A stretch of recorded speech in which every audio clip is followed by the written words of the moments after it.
Hello, we are going to start last part of Bohr's theory, जिसमें कि हम लोग time period and frequency of revolution देखेंगे। जल्दी से time period and frequency of revolution, इसके बेसिक पार्ट आपने कर लिया है, सारा काम किया हुआ है। टाइम पीरियड ऑफ रिवॉल्यूशन, चलिए for a single electron system time period आप कैसे कैलकुलेट करोगे, इसकी बात हम लोग करेंगे। मेरे भाई इट्स वेरी इजी। ये न्यूक्लियस है हमारा, दिस इज द न्यूक्लियस, और इसके चारों ओर इलेक्ट्रॉन्स रिवॉल्व कर रहे हैं। This is the electron which is revolving around the nucleus. Time period का मतलब क्या बोलोगे? वो टाइम, जैसे आप मान लो यहां पे बैठे हो और देख रहे हो, यहां से इलेक्ट्रॉन अभी पास किया, आप घड़ी ले लो, आप उसको सेट कर दो 0, कितने टाइम के बाद वापस ये यहां चला आएगा, इसी को तो आप बोलोगे टाइम पीरियड ऑफ रिवॉल्यूशन। एक रिवॉल्यूशन कंप्लीट करने में कितना टाइम लगेगा, this is the time period of revolution. तो आपने यहां से स्टार्ट किया, ये वापस से यहां चले आए, तो जो टाइम लगे उसी को हम लोग बोलेंगे। आपको पता है इलेक्ट्रॉन कांस्टेंट स्पीड से मूव कर रहा है, उसको कितना डिस्टेंस मूव करना है, if radius is R then आप बोलोगे 2 पाई आर डिस्टेंस इसको ट्रैवल करना है इस इलेक्ट्रॉन को। और उसका स्पीड कितना है मेरे भाई? बहुत आसान है, इसका स्पीड v है। सो टाइम पीरियड क्या बोलोगे?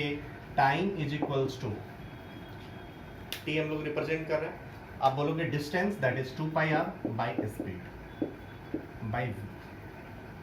Should be clear to all. अब r का आपने एक्सप्रेशन निकाला है, क्या था वो? चलिए बोलिए। आर का जनरल एक्सप्रेशन, आर का general expression epsilon not h square pi m e square n square by Z, ये हो गया। और स्पीड का भी आपने जनरल एक्सप्रेशन निकाला है, वो क्या था? e square Z by N. Copy refer कीजिए, पहले से देखिए, याद रखने की जरूरत नहीं, जस्ट इसको आप सॉल्व कर दीजिए तो आपको टाइम पीरियड का एक्सप्रेशन दिख जाएगा। ये आपको क्या दिखाई दे रहा है मेरे भाई?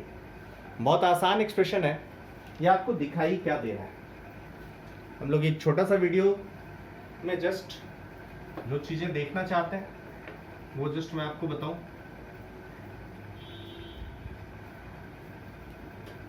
ओके, सो आप बोलोगे ये मुझे जो दिखाई दे रहा है, यहां से सॉल्व करके कुछ कांस्टेंट आ जाएगा, इस कांस्टेंट को लिखने की कोशिश करें, ट्वाइस पाई या पाई से पाई कैंसिल करो, okay. Epsilon not h square और ये 2, ये ऊपर जाएगा तो ये 2 हो जाएगा 4 एप्सिलॉन स्क्वायर हो जाएगा, ओके। और ये एच क्यू हो जाएगा divided by m e to the power 4, this is constant. देख लीजिएगा, एप्सिलॉन ऊपर आया, 2 2 4 हो गया, एप्सिलॉन स्क्वायर हो गया, एच क्यू हो गया, m e to the power 4 हो गया। Now this one is n Q by Z square. So हम लोग इसको लिख सकते हैं क्या? इसको समथिंग कांस्टेंट लिख दिया, t equals to T naught n Q by Z square, जैसे हम लोग पहले कर रहे थे। अंडरस्टूड और not? Means important thing is what? Time period is note one देने की जरूरत जो है वो क्या? Time period is directly proportional to n cube and time period is inversely proportional to Z square. ये दो बातें इंपॉर्टेंट है।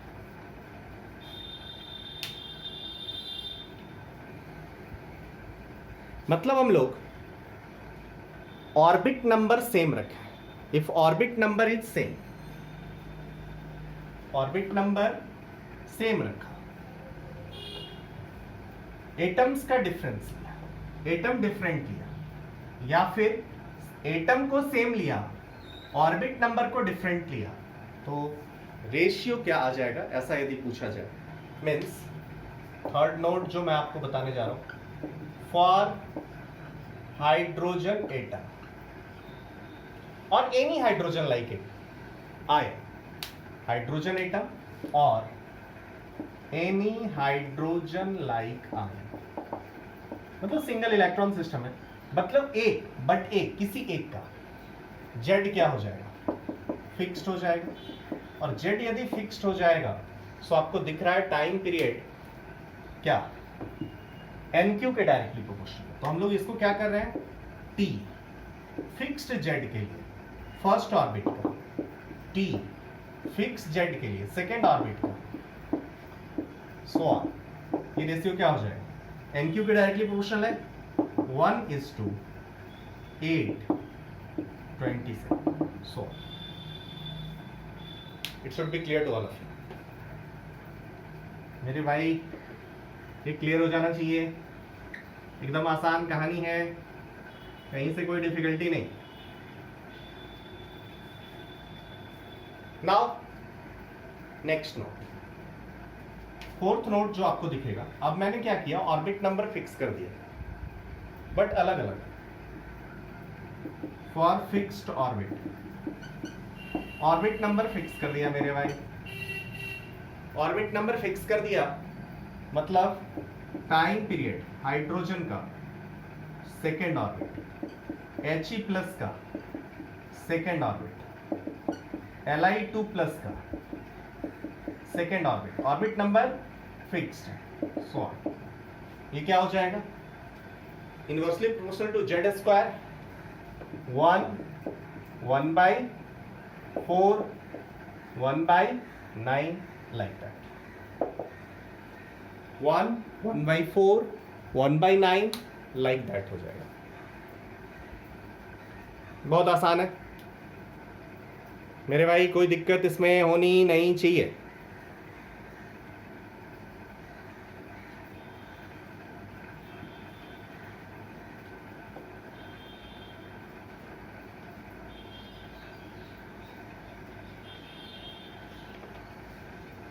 चलिए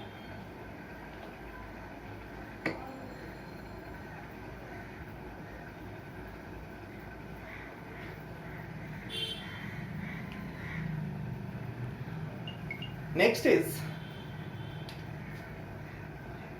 फ्रीक्वेंसी ऑफ रिवॉल्यूशन।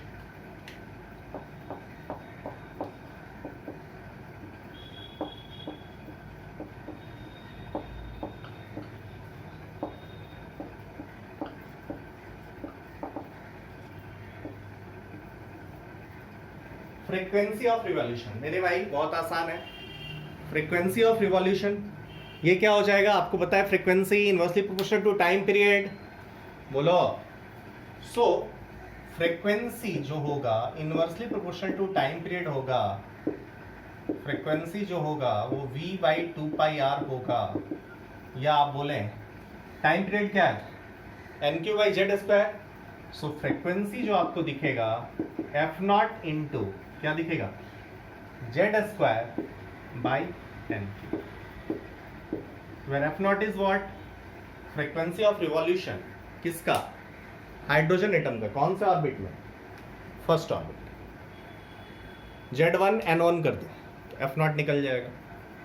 f0 एक कांस्टेंट है जो हमें कहां से मिलेगा, इसका डेरिवेशन जो किया था टाइम पीरियड का उल्टा करके, अंडरस्टूड और not. So frequency of revolution से मतलब आपको यदि टाइम पीरियड आता है तो फ्रीक्वेंसी भी आपको आता है, इसमें कोई नई बात नहीं है सीखने के लिए, जस्ट जो आपने सीखा है उसी का एक यूज है, understood. It should be clear to all of you. Now हम लोग इस पे एक क्वेश्चन देखें।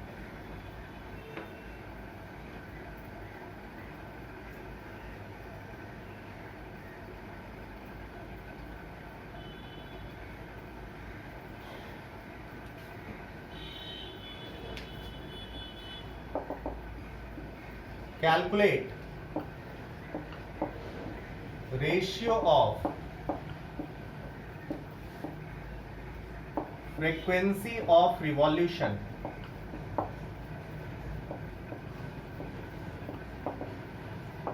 of third orbit of He plus at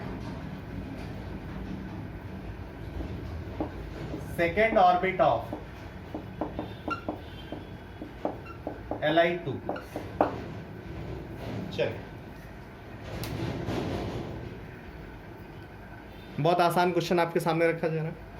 ratio of frequency of revolution of third orbit of He plus and second orbit of Li2 plus. जल्दी से देखेंगे, चाहिए क्या? रेशियो किसका चाहिए? फ्रीक्वेंसी का। किसका? He प्लस का। कौन सा ऑर्बिट? Third orbit. और क्या? Li2 प्लस का। कौन सा orbit? Second orbit. F naught बोलो मेरे भाई। Z square by N cube. Z square कितना? जेड He प्लस है। जेड कितना? अरे He प्लस के लिए जेड 2 एन क्यू 3 का क्यू। इधर भी एफ नॉट, जेड स्क्वायर 3 का square N cube second orbit. F naught से एफ नॉट कैंसिल हो जाएगा। क्लियर है? सो यहां से आपको क्या दिख जाएगा? 2 to the power 5 3 to the power 5। Clear हो जाना चाहिए, कोई दिक्कत नहीं, कोई दिक्कत की बात नहीं मेरे भाई। It's too easy.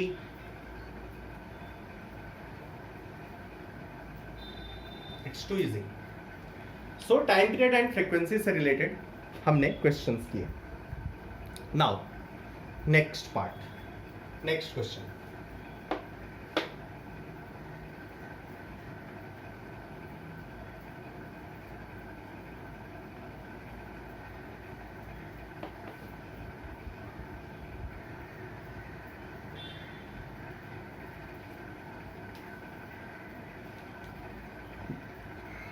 Next question.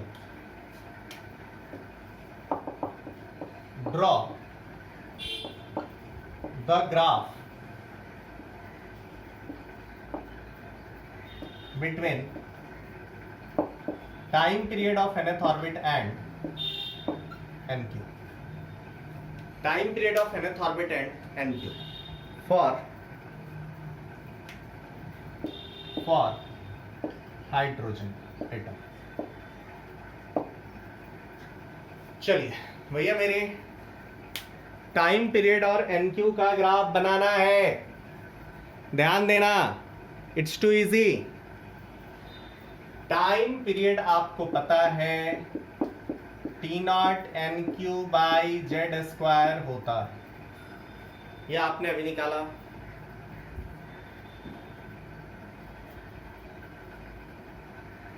ठीक है, अब भैया मेरे हाइड्रोजन एटम बोल दिया, मतलब T equals to T not into N Q. Since क्या? For hydrogen atom Z equals to 1। अब हमारे पास ये वाला ग्राफ है, T equals to T not into N Q. ये इक्वेशन है हमारे पास, इसी पे हमको वर्क करना है। ओके मेरे भाई, we have this equation which we have to work out. अब मुझे ये क्लियरली दिख रहा है मेरे भाई, T equals to T naught N cube में क्लियरली दिख रहा है कि T is directly proportional to N cube. या आप बोलोगे T को, जब भी ग्राफ आपको बनाना है, एकदम आसान काम, T को क्या करो? Y एक्सिस, क्योंकि क्या Y वर्सेस X ग्राफ होगा और NQ को X मान। तो ये आपको क्या फंक्शन दिखेगा? Y equals to T not into X, where T not is constant, where T not is constant. So ये Y equals to something constant into X दिखा, जो कि आपको पता है straight line passing through origin होता है। ठीक है, लेकिन Y की जगह पे यहाँ पे टाइम पीरियड है, सो हमको प्लॉट क्या करना पड़ेगा? टाइम पीरियड प्लॉट करना पड़ेगा। Y एक्सिस पे टाइम पीरियड प्लॉट करना पड़ेगा और X एक्सिस पे NQ प्लॉट करना है। चलिए मेरे भाई, नेचर ऑफ द कर्व आपको पता चल गया है। नेचर क्या है? टाइम पीरियड nth ऑर्बिट का, इधर क्या है NQ है, होगा क्या ऐसा। क्या ऐसा बनाना सही है? क्या ऐसा बनाना सही है? यदि आपने ऐसा बना दिया, क्या आपने सही किया है या कुछ गलती करी है आपने? बहुत आसानी से आप सोच सकते हैं मेरे भाई, यदि आपने ऐसा बनाया तो आपने क्या गलती करी है या ये सही है? चलो, यदि आपने ऐसा बनाया, ऐसे जनरली बुक्स में ऐसा ही बना हुआ होता है मेरे भाई, बुक्स में जनरली ऐसा ही बना हुआ होता है, but according to me it's not correct. क्यों? आप बोलोगे क्यों करेक्ट नहीं है? अरे भैया ये करेक्ट होता, ये कह रहा है कि n का हर वैल्यू पॉसिबल है। क्या है पॉसिबल है? n के बारे में आपको कुछ पता है कि नहीं? n का 1 और 2, 1.5 पॉसिबल है क्या? यहाँ तो कह रहा है सब वैल्यू पॉसिबल है। n का वैल्यू क्या हो सकता है? 1 हो सकता है, 2 हो सकता है, 3 हो सकता है, 4 हो सकता है, ऐसा कुछ हो सकता है। n जो भी होगा 1 2 3 4 कुछ वैसा 1 से स्टार्ट होगा और सारा इंटीजर 1 ग्रेटर देन 1 का इंटीजर होगा। अब मेरे भाई तो ये वाला पॉइंट तो कभी अचीव ही नहीं होगा। सो आपका पहला वैल्यू जो n का है वो कुछ 1 पॉसिबल है, अगला वैल्यू जो पॉसिबल है वो कुछ 8, n का वैल्यू 2 रखोगे तो nq का वैल्यू 8 पॉसिबल है। अगली जो पॉसिबिलिटी है आपके सामने समथिंग इज 27 की पॉसिबिलिटी है। सो ग्राफ जो होगा ना वो डिस्क्रीट फंक्शन होगा, कंटिन्यूअस नहीं होगा, ये कुछ ऐसा होगा, पॉइंट फंक्शन होगा। अब यदि हमें पॉइंट फंक्शन को ऐसे स्ट्रेट लाइन दिखाने का तो कोई मतलब बनता नहीं है। हाँ, मैं दिखा रहा हूं कि कर्वेचर कुछ ऐसा होगा,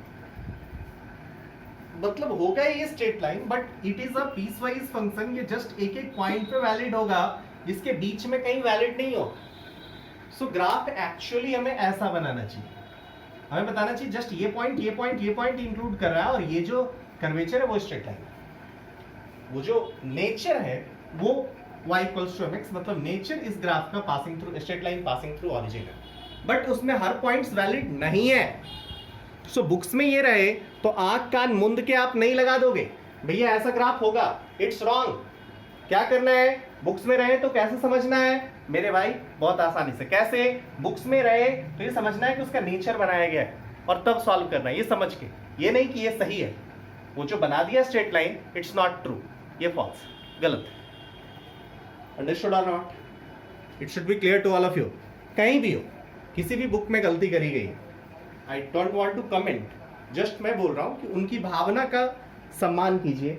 वो इतने बड़े इंसान हैं जो भी बुक लिख रहे हैं तो उन्होंने शायद इस भावना से बनाया होगा। सो मैं करेक्ट इसको मानता हूँ, किसी और भावना से इसको करेक्ट नहीं माना जा सकता। चलिए, now move to next part.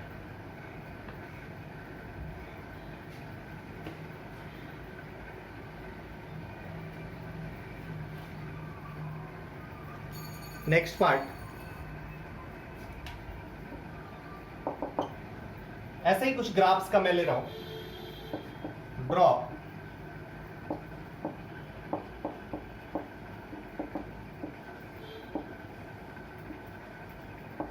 Following graphs. First, radius of nth orbit n square for h plus I, Rn versus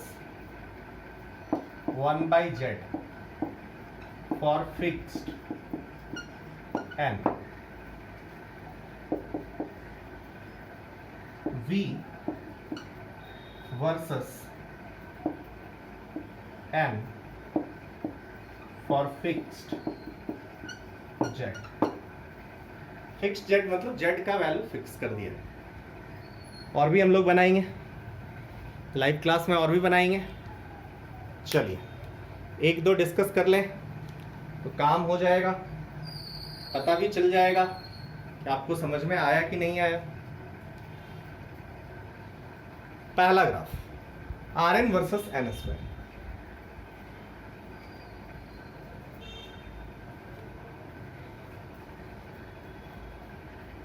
देखो ग्राफ के लिए ग्राफ के type,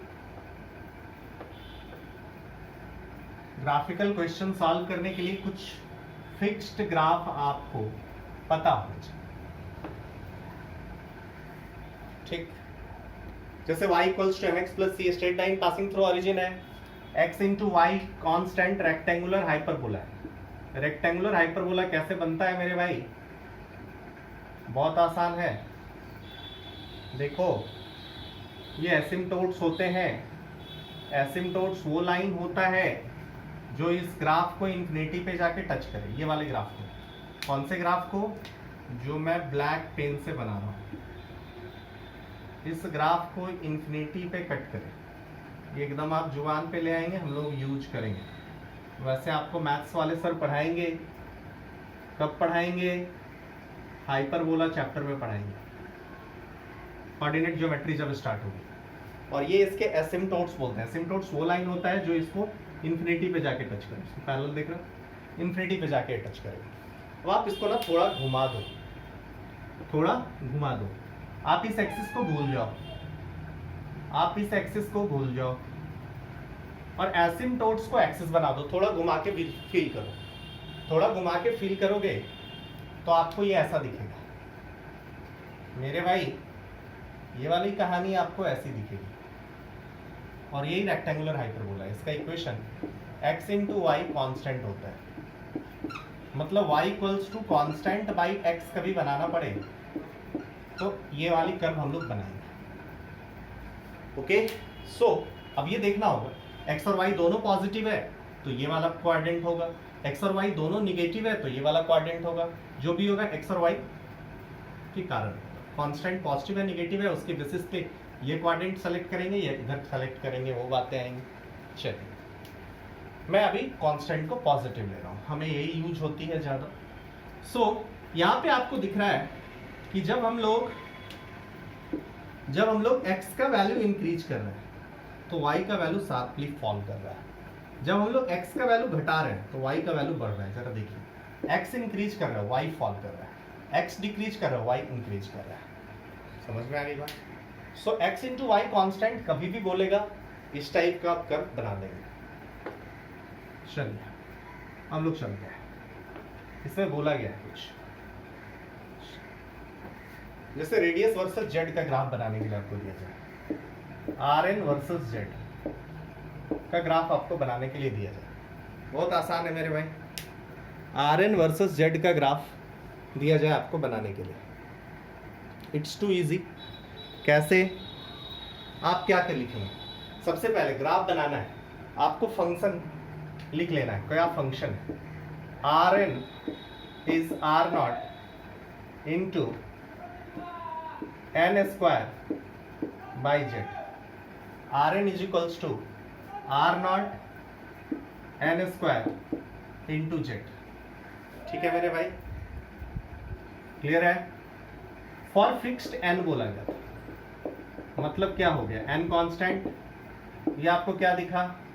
are N is equals to are naught constant और n constant, तो constant by z हो गया, that is r n into z equals to constant. अब एक बात बताओ मुझे, r naught positive n square positive, तो ये वाला पॉजिटिव ही है, मतलब एक्स इंटू वाई कॉन्स्टेंट का फॉर्मेट दिखा कि नहीं दिखा? जहाँ पे आर एन भी पॉजिटिव और जेड भी पॉजिटिव, तो एक्स और वाई पॉजिटिव है तो अब केवल यही वाला क्वाड्रेंट यूज कर सकते हैं, ये वाला क्वाड्रेंट यूज नहीं कर सकते क्योंकि ये वाला बता रहा है वाई निगेटिव एक्स निगेटिव, तो इसको मिटा दिया। सो अब केवल ये वाला क्वाड्रेंट यूज होगा, ये वाला क्वाड्रेंट यूज होगा और क्या होगी भैया? आर एन इधर रखा, जेड इधर रखा। अब आपको पता है अगेन कि ये ग्राफ का नेचर आएगा।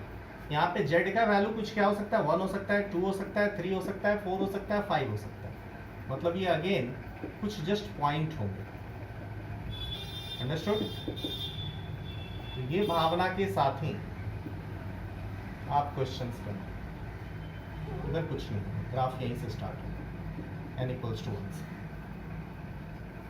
अंडरस्टूड और not? R N versus z आपको समझ में आ गया होगा मेरे भाई, आर एन वर्सेस जेड आपको समझ में आ गया होगा। देख लीजिए,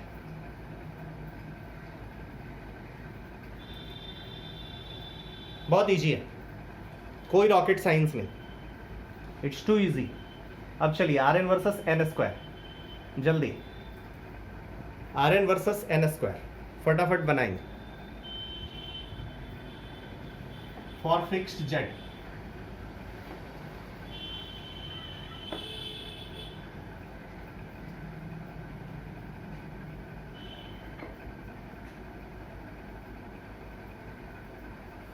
जेड फिक्स्ड है, are N versus N square बनाना है, बहुत इजी, जल्दी।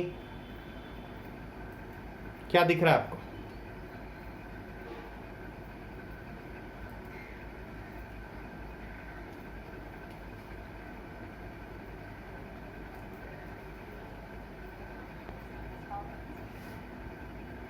चलिए सबसे पहला काम क्या करेंगे, ग्राफ देखेंगे। मतलब सबसे पहला काम क्या करेंगे, ग्राफ किसका बनाना है, are N versus N square का। मेरे भाई बहुत आसान है। पहला काम क्या करें, फंक्शन लिखेंगे, कौन सा फंक्शन है वो देखेंगे। आर एन इक्वल्स टू क्या, r naught into N square by z, यही होगा ना। जेड को कांस्टेंट रखना और आर नॉट भी कांस्टेंट रखेगा, मतलब r naught by z constant हो जाएगा। So radius of nth orbit क्या हो जाएगा, कांस्टेंट इनटू एन स्क्वायर। मेरे भाई जरा देखो, आर एन को y रखना है क्या, एन स्क्वायर को x रखना है क्या, बोलो। तो y equals to constant into x का फॉर्मेट आपको दिखा कि नहीं, आपको ये क्या फॉर्मेट दिख गया, r n equals to constant into n square, y mx का फॉर्मेट दिखा। Again y equals to m x, where constant जो है वो पॉजिटिव है, कॉन्स्टेंट पॉजिटिव है और y x दोनों पॉजिटिव है, तो केवल इसी क्वाड्रेंट में बात होगी। बोलो, straight line passing through origin पहले एकदम बना दिया। अब देखा एन स्क्वायर का वैल्यू 0 हो सकता है क्या, नो। एन स्क्वायर का मिनिमम वैल्यू क्या, 1। एन स्क्वायर का अगला वैल्यू क्या, 4। अगला वैल्यू क्या, 9। क्लियर है, इसके बीच में कोई होगा नहीं, जस्ट यहाँ पे एक पॉइंट